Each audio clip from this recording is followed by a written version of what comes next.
You're watching Real News with Michael Mickelson. Today I'm going to be reading an op-ed article from the Wall Street Journal entitled Synchronized Boom, Synchronized Bust by Marc Faber. Marc Faber is the managing director of Marc Faber Ltd. And editor of the Gloom, Boom, and Doom Report. The article is entitled Synchronized Boom, Synchronized Bust. Bad U.S. monetary policy had global consequences. The world has gone from the greatest synchronized global economic boom in history to the world's first synchronized global bust since the Great Depression. How we got here is not a cautionary tale of free markets gone wild. Rather, it's the story of what can happen when governments ignore market signals and central bankers believe in endless booms.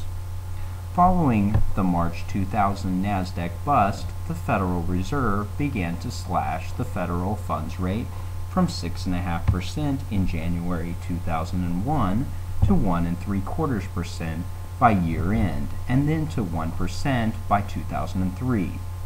This despite the fact that officially the U.S. economy had begun to recover in November 2001.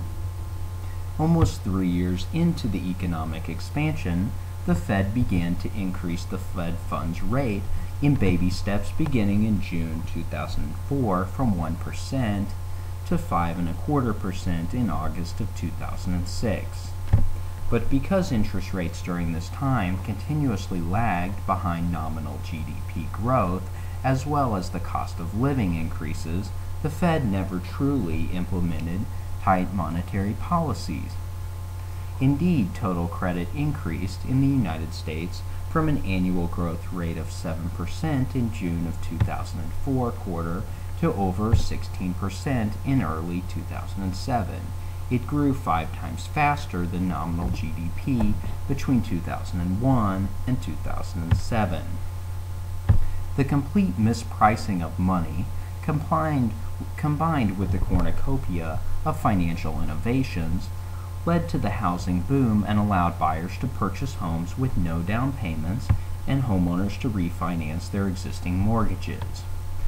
A consumption boom followed, which was not accompanied by equal industrial production and capital spending increases. Consequently, the U.S. trade and current account deficit expanded, the latter from 2% of GDP in 1998 to 7% in 2006, thus feeding the world with approximately $800 billion in excess liquidity that year.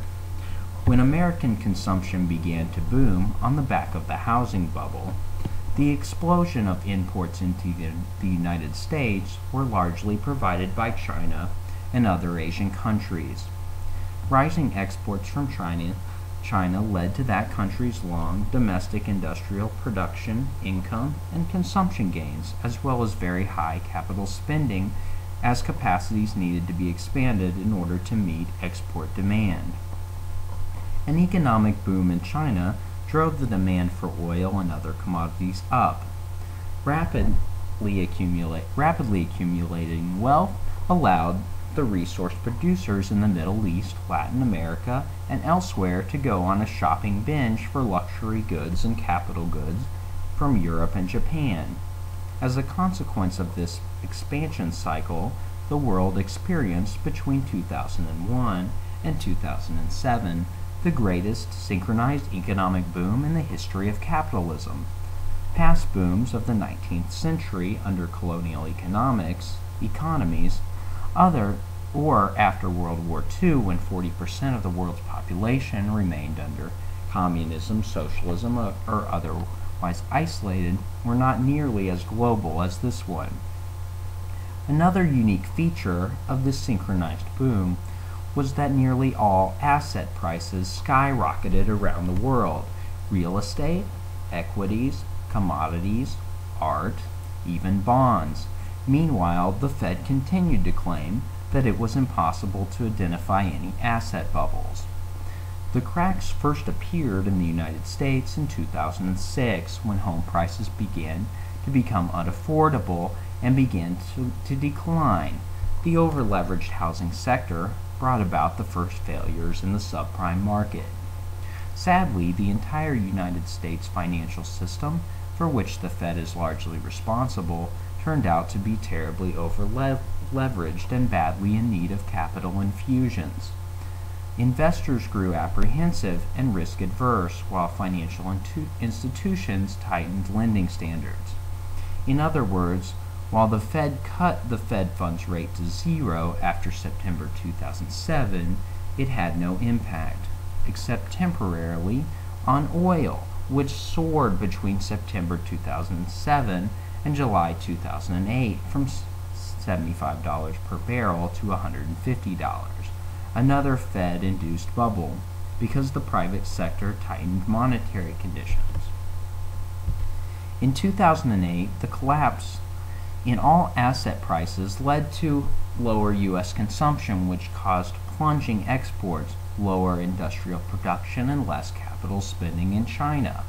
This led to a collapse in the commodity prices and in the demand for luxury goods and capital goods from Europe and Japan. The virtuous upcycle turned into a vicious down cycle with an intensity not witnessed since before World War II. Sadly, government policy responses, not only the United States, are plainly wrong. This is not the free market failed. This is not that the free market has failed. It is not that the free market has failed. The mistake was consistent interventions in the free market by the Fed and the U.S. Treasury that addressed symptoms and postponed problems instead of solving them. The bad policy started with the bailout of Mexico following the tequila crisis of 1994. This prolonged the Asian bubble of the 1990s because investors became convinced that there was no risk in growing current account deficits and continued to finance Asia's emerging economies until the bubble burst with the start of the Asian crisis in 1997-98. Then came the ill-advised bailout of long-term capital management in 1998, which encouraged the financial sector to leverage up even more. This was followed by ultra-expansionary monetary policies following the NASDAQ bubble in 2000, which led to rapid and unsustainable credit growth. So what now? Unfortunately, Chairman Ben Bernanke and Treasury Secretary Tim Geithner were as Fed officials among the first architects of easy money and are therefore largely responsible for the credit bubble that got us here. Worse, their commitment to meddling in the markets has only intensified with the adoption of near-zero interest rates and massive bank bailouts.